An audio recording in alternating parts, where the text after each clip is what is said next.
Hello प्यारे दोस्तों। Target competition academy में आपका स्वागत है।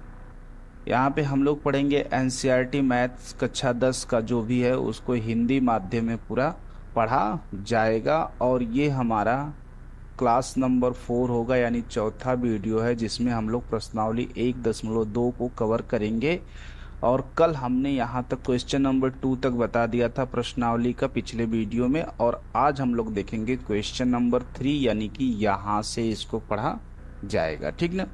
तो क्वेश्चन नंबर 3 ये कह रहा है कि अभाज्य गुणनखंड विधि द्वारा, कौन सी विधि लगानी है? अभाज्य गुणनखंड विधि द्वारा निम्नलिखित पूर्णांकों के एचसीएफ और एलसीएम ज्ञात कीजिए। तो बहुत ही सिंपल है, 12 है, 15 है और 21 है।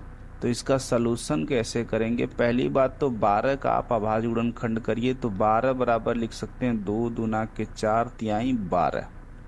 15 को लिख सकते हैं आप 3 गुणे 5, 3 गुणे 5। और 21 को आप लिख सकते हैं 3 गुणे 7। ठीक ना। अब आपको लिखना है एचसीएफ और अगला लिखना है एलसीएम, दोनों लिखना है। अगर आपको दिक्कत हो रही कैसे लिखा गया है तो 12 को ऐसे लिखिए, काटिए, 2 छक्का 12, 2 तिहाई 6, 3 एकम 3। तो 12 बराबर लिखेंगे 2 गुणे 2 गुणे 3। 15 को कैसे लिखेंगे? इसको काटिए, 3 से कटेगा, 3 पचे 15 और 5 एकम 5, 3 गुणे 5। 21 को कैसे लिखेंगे? 3 से काटिए, 7 आया, 7 एकम 7। यहाँ तक तो आ ही गया होगा। अब आपको 12, 15 और 21 का एलसीएम लिखना है, एचसीएफ और एलसीएम। तो पहले तो आप कॉमन खोजिए जो तीनों में है। 2 यहाँ पे है लेकिन बाकी और कहीं नहीं है। 3 यहाँ पे भी है, यहाँ पे भी, यहाँ पे, यानी कि जो कॉमन चीज़ें बन रही है वो 3 बन रही है। 3 जो है सब में कॉमन है। तो एचसीएफ हो गया 3। एलसीएम में जो बचा है वो ले लीजिए, 2 गुणे 2 बचा है, और ये कॉमन वाले में से एक 3 ले लीजिए, 5 ले लीजिए, 7 ले लीजिए, गुणा कर दीजिए। 5 सत्ते 35, दूना के 70, दूना के 140, चौतियाँ 42, 420। ठीक ना। तो अगर इसका आंसर लिखना है तो आंसर कुछ ऐसे लिख सकते हैं, एच सी एफ, ऐसे ब्रैकेट बनाएंगे, तीनों संख्या लिखेंगे, 12, 15, 21 का एच सी एफ आ गया 3, और एल सी एम लिखना है, एल सी एम 12, 15 और 21 का एलसीएम आ गया 420। ठीक ना। तो आप लिख सकते हैं, समझ गए होंगे कैसे इसका एलसीएम एचसीएफ निकाला गया है। अब आगे चलेंगे। इसका दूसरा जो क्वेश्चन है, 17, 23 और 29 है, तीनों अभाज्य संख्या है। इसमें कुछ नहीं करना है आपको। जब सब अभाज्य संख्या है तो 17 बराबर लिखेंगे 1 गुणे 17, 23 बराबर लिखेंगे 1 गुणे 23, और 29 बराबर लिखेंगे 1 गुणे 29। H C F common sub में केवल और केवल एक है तो एच सी एफ 1। एलसीएम का मतलब तीनों का गुणा, 17 गुणे 23 गुणे 29 गुणा करेंगे तो बड़ी संख्या मिलेगी। इसको लिखेंगे 11,339 आपको मिलेगा। एक बार गुणा करके चेक कर लीजिएगा कि क्या हो रहा है। तो इसका आंसर बन जाएगा एच सी एफ ब्रैकेट में 17, 23, 29 बराबर 1, और एलसीएम ब्रैकेट में 17, 23 और 29 बराबर 11,339। ठीक ना। चलिए अगला क्वेश्चन इसका है, क्वेश्चन नंबर 3 जो है 8, 9 और 25 है। ये तो और भी आसान है। सलूशन लिखिए। पहले 8 का फैक्टर करिए तो इसको लिख सकते हैं 2 गुणे 2 गुणे 2, 8 का फैक्टर ये हो गया। 9 का फैक्टर 3 गुणे 3, और 25 का फैक्टर 5 गुणे 5। कोई भी कॉमन नहीं मिल रहा, गुणे 1 कर सकते हैं, कोई फ़र्क नहीं पड़ेगा। तो एस सी एफ जो कॉमन मिलेगा केवल एक मिलेगा। एल सी एम के लिए आपको 2 गुणे 2 गुणे 2, 8 का फैक्टर, 3 गुणे 3, 9 का फैक्टर, और 5 गुणे 5, 25 का फैक्टर। जब सबका गुणा करेंगे तो ये आपको मिलेगा 1800। तो आंसर इसका जो निकल के आ रहा है एच सी एफ किसका, 8, 9, 25 का एच सी एफ हो गया 1, और LCM 8, 9, 25 का LCM आ गया 1800। ठीक ना। ये 3 क्वेश्चन ऐसे लगा दिया गया है, बिल्कुल सिंपल है, आसानी से लगा सकते हैं। ठीक ना बच्चों। अगले क्वेश्चन की तरफ चलेंगे। क्वेश्चन ये है आपका कि HCF और यहाँ पे बराबर है HCF 306, पहली संख्या 306, दूसरी संख्या 657 है, जिसका HCF 9 है। पूछ रहा है कि LCM 306 और 657 का LCM आपको निकाल देना है। तो पहले तो आप लिखेंगे कि HCF बराबर कितना है 9, LCM बराबर आपको निकालना है। ठीक ना। पहली संख्या कितनी दी गई है, पहली संख्या बराबर 306 और दूसरी संख्या आपको दी गई है 657। चूँकि आप एक फार्मूला जानते हैं कि दो संख्याओं का गुणनफल, दो संख्याओं का गुणनफल बराबर होता है HCF गुणे LCM। ठीक है। अब आपको निकालना है LCM, तो LCM को इधर ही रहने दीजिए, बराबर की इधर LCM। HCF इधर गुणे के रूप में इधर जाएगा तो भाग में हो जाएगा, यानी कि दो संख्याओं का गुणनफल तो इधर है ही, और HCF जब इधर आएगा तो बटा हो जाएगा HCF। या आप डायरेक्ट भी इस फार्मूले को याद रख सकते हैं कि दो संख्याओं गुणनफल बटा HCF बराबर LCM होता है। तो LCM निकल के आ जाएगा, दोनों संख्याएं हैं, पहली संख्या 306, दूसरी संख्या 657, और HCF आपका आया है इन दोनों का 9। HCF कितना आया है 9। अब जरा 9 से अब भाग दीजिए 306 में, कटेगा तो दोनों 9 से, 9 से भाग, 9 त्रिक 27 और 9 छक 54, 9 चौक को क्या हो गया 9 त्रिक 27, 3 बचा, और 9 चौक को 36, 34 गुणे 6, 5, 7, दोनों का गुणा कर दीजिए।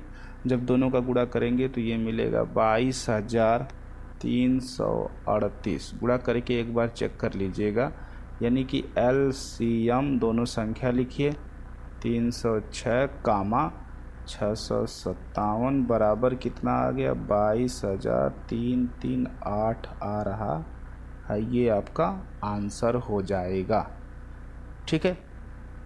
घबराइए मत, सारे क्वेश्चन को आराम से एकदम धीरे धीरे हम लोग पढ़ेंगे, कोई जल्दीबाजी नहीं रहेगी। ठीक ना।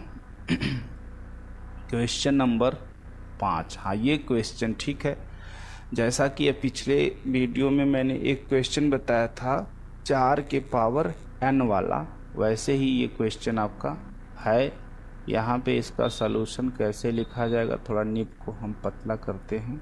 चलिए, सलूशन का मतलब जांच कीजिए कि क्या किसी प्राकृतिक संख्या n के लिए 6 के पावर n का अंक 0 पर समाप्त हो सकता है। देखिए, चूंकि 6 के पावर n अंक यदि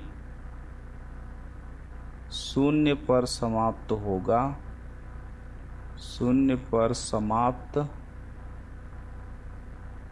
होगा, तो यह 5 से अवश्य विभाजित होगा। अगर कोई अंक 0 पे समाप्त हो रहा है तो ये 5 से विभाजित होगा। ठीक ना। अर्थात इसके गुणनखंड में 5 शामिल होगा, इसके गुणनखंड में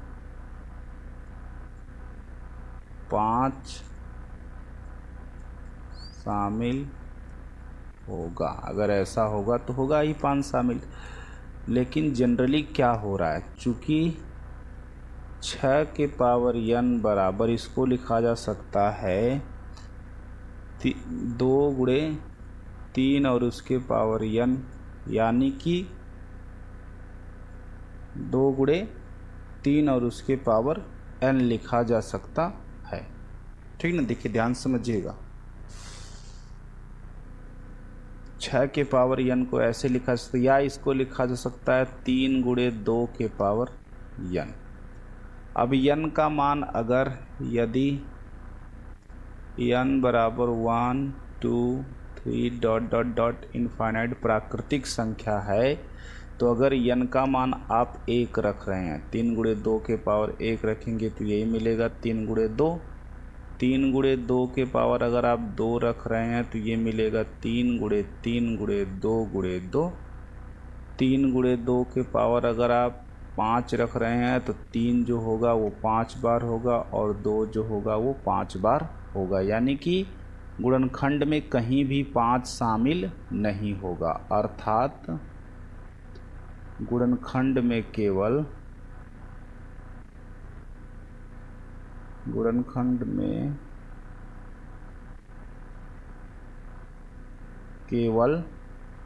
3 व 2 ही शामिल हैं। ठीक ना, तो n के किसी भी मान के लिए, n के किसी भी प्राकृत मान के लिए, प्राकृत मान के लिए 6 के पावर n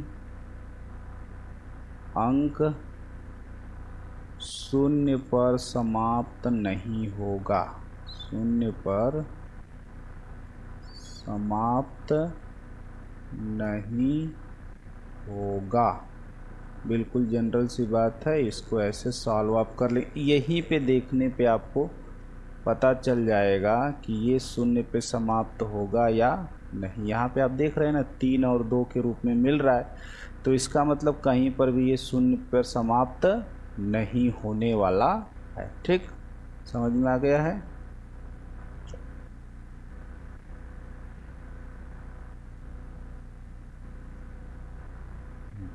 इसको मैं सही करता हूँ, इसको लिख सकते हैं 3 गुणे 2 के पावर n। सही है, आपको समझ में आ गया होगा। क्वेश्चन नंबर 5 पे आ जाइए। इसके बाद क्वेश्चन नंबर 6।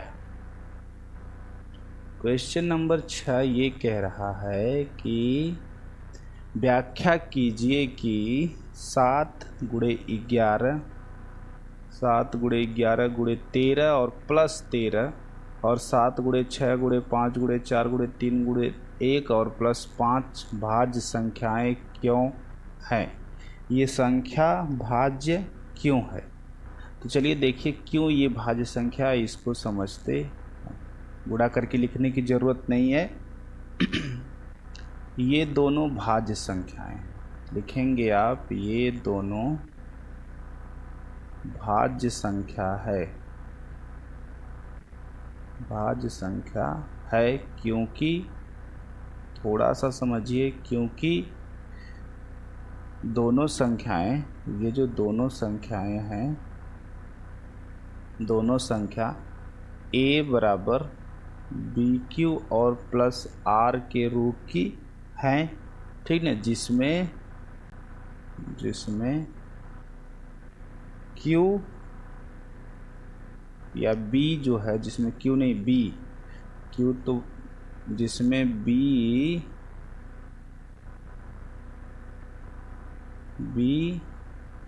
कोई न कोई भाजक है। ठीक है, देखिए दोनों संख्याओं में से अगर ये देखा जाए यहाँ पे 7 गुणे 11 गुणे 13, 7 गुणे 11 गुणे 13 और प्लस 13, इसका मतलब ये संख्या 7 11 13 का गुणनखंड और प्लस 13 आ रही है। ठीक ना, तो इसका मतलब इसको आप लिख सकते हैं 13 से आपको भाग देना नहीं है, 13 से कम संख्या से ही भाग, 13 से जो बड़ी संख्या, क्योंकि r का मान जितना होता है उससे बड़ा हमारा भाजक होता है।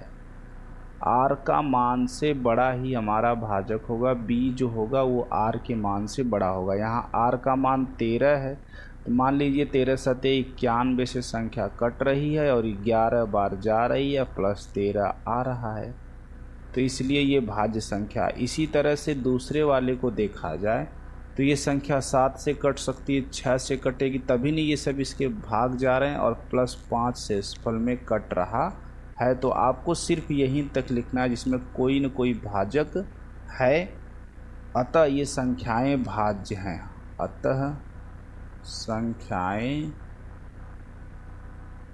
भाज्य है। आपको ज़्यादा कंफ्यूज होने की ज़रूरत नहीं है, ठीक ना। क्वेश्चन नंबर 6 के बाद आ जाइए क्वेश्चन नंबर 7। ज़रा पढ़िए इसको, क्या कह रहा है क्वेश्चन नंबर 7। जल्दीबाजी में नहीं है, आराम आराम से इसको पढ़िए। सवाल ये कह रहा है, किसी खेल के मैदान के चारों ओर वृत्ताकार पथ है। ये खेल का मैदान है और इस मैदान के चारों ओर एक वृत्ताकार रास्ता है, ऐसे ये वृत्ताकार पथ है, सही है। इस मैदान का एक चक्कर लगाने में सोनिया को 18 मिनट लगते हैं। सोनिया यहाँ से दौड़ना शुरू करती है और इसको चक्कर लगाने में 18 मिनट लग रहे हैं, सही है। जबकि इसी मैदान का चक्कर लगाने में रवि को 12 मिनट लग रहे हैं। रवि अगर यहीं से दौड़ना शुरू किए तो उसको कितना लग रहा है, 12 मिनट, ठीक ना। मान लीजिए वे दोनों एक ही स्थान और एक ही समय पर चलना प्रारंभ करके एक ही दिशा में चलते हैं।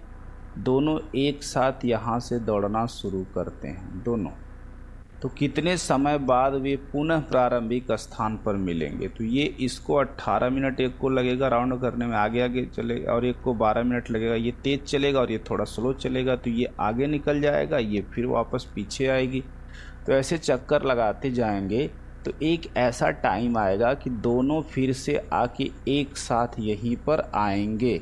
तो जब कभी ऐसा सवाल आपको दिया जाए तो समझ लीजिए कि आपको इसमें निकालना है LCM। तो पहले 18 मिनट लग रहे हैं, तो 18 का फैक्टर हो जाएगा 2, दूना के 2, 3 और 3। 18 को काटिए ऐसे, तो आ गया 2 9 18, फिर 3 एकम 3 और फिर 3 एकम 3, ठीक ना। तो 18 को ऐसे लिख सकते हैं। इसी तरह से 12 को आप लिखेंगे तो 2 गुणे 2 गुणे 3, 2 दूना 4 तिहाई 12।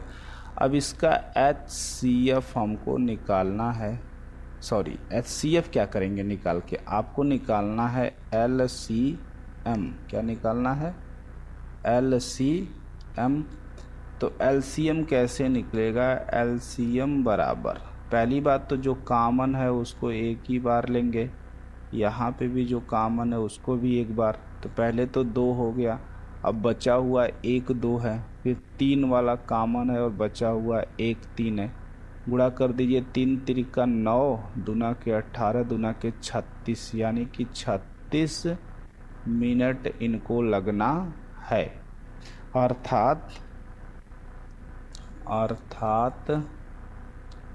36 मिनट बाद वे पुनः एक दूसरे से प्रारंभिक स्थान पर मिलेंगे। यानी कि 36 मिनट बाद वो एक साथ फिर से प्रारंभिक स्थान पर मिलेंगे। क्लियर ना। ये हो गया आपका क्वेश्चन नंबर 7, ठीक। चलिए क्लियर हो गया होगा।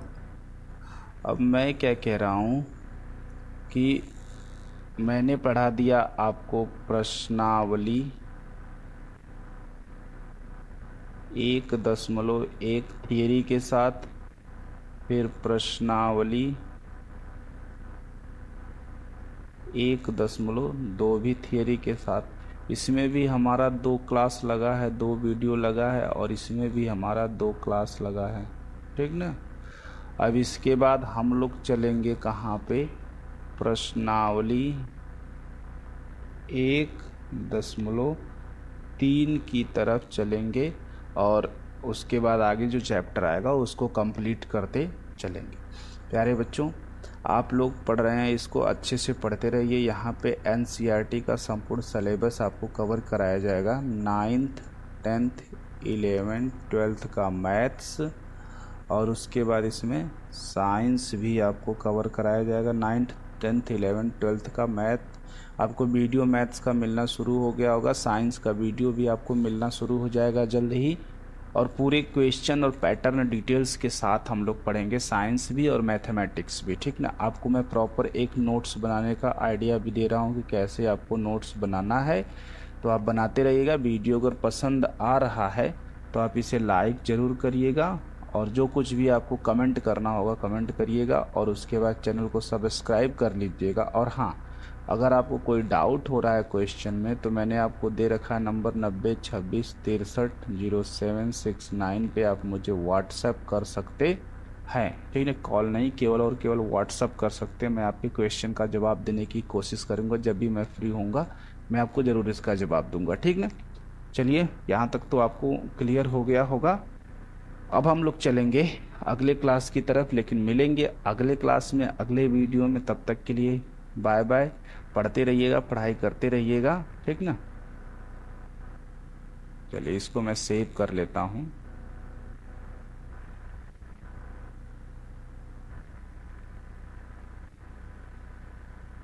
ठीक है, ये मेरा क्लास सेव भी हो गया है। और उसके बाद आप अगर कहेंगे तो हम इसको आपको वीडियो भी दे देंगे इसका, ठीक है। मिलेंगे।